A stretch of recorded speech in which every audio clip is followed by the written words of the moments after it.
What's up? Alright, so homeboy was asking me, he said, look, what do you think's going on? Why he's having a lot of problems with his steroid cycle? And he's like, dude, why is all this happening?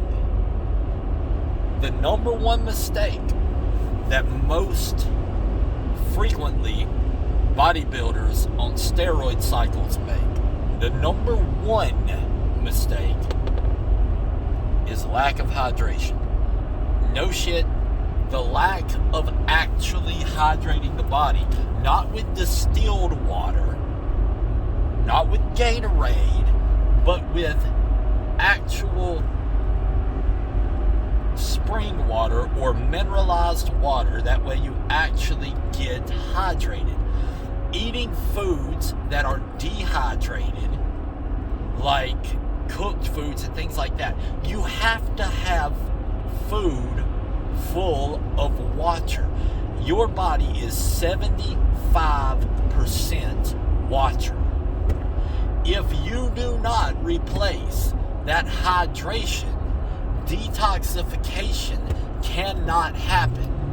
And when detox can't happen, negative results do, because you have a fluid system, right? So fluids move in and out all the time. Excuse me, I'm going up and down these mountains in Virginia. Fluids moving in and out, carrying bad things out, bringing new good things in. If you go low on fluid, when you speed up cellular reproduction with a steroid, with any type of synthetic, if you do not hydrate, your body cannot get rid of things. And just as quickly as you make cells, you have to get rid of them. If you can't do that, you get negative effects, right? So, number one, hydration.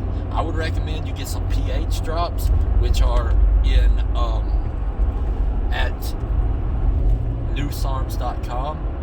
Those pH drops are electrolyte drops that are the equivalent of a Gatorade without anything but electrolytes and minerals in there. It's like an osmosis machine would do whenever you get one of those and you get that water that's alkaline, except for this actually stays there. An osmosis pH generated water in 24 to 48 hours dissipates and it's no longer good. Not this stuff. This stuff, as long as that water sits there, it's still alkaline, still got the minerals in it, and it's been proven, it has a patent on it, that it can alkalize the human body within 90 days. If you drink that for 90 days. Now, how much water do you need? A half ounce of water per pound of body weight per day. And if you drink anything but water, it doesn't count. You can't put anything in your water but minerals and electrolytes, which is what it's supposed to be. If it came off this damn mountain over here, that's how it would be. But you can't drink tea and count it as water. You can't drink protein drink and count it as water. You can't drink anything but water and count it as water if you're on a cycle that speeds up your cellular reproduction, which is why every damn cycle works, is you have to speed up cellular reproduction in the muscle. So, hydration, number one. Number two, sleep. Number three, food intake. These are your three most important things. And number four, your fucking workouts. If you get the first three right, then number four, you're probably going to grow muscle on a steroid cycle. If you don't get any of those four, though, you might as well not be doing the shit. You're going to be treading water. If you don't get your water intake right, you're going to get negative side effects. If you don't get your food intake right, you're not going to grow. If you do not get your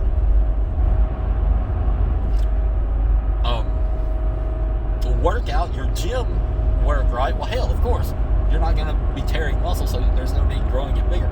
You can still actually get bigger on some steroid cycles without even the workouts. But don't do that. That's ridiculous and a waste of your money, and you really don't want to do that. cop didn't get me right there. So those are your most important things: your hydration, your water intake, your food intake, and your gym. If you get those 4 things right, almost any steroid cycle is going to go a whole hell of a lot better, and with less side effects than it would go. Hell, it just won't work without those.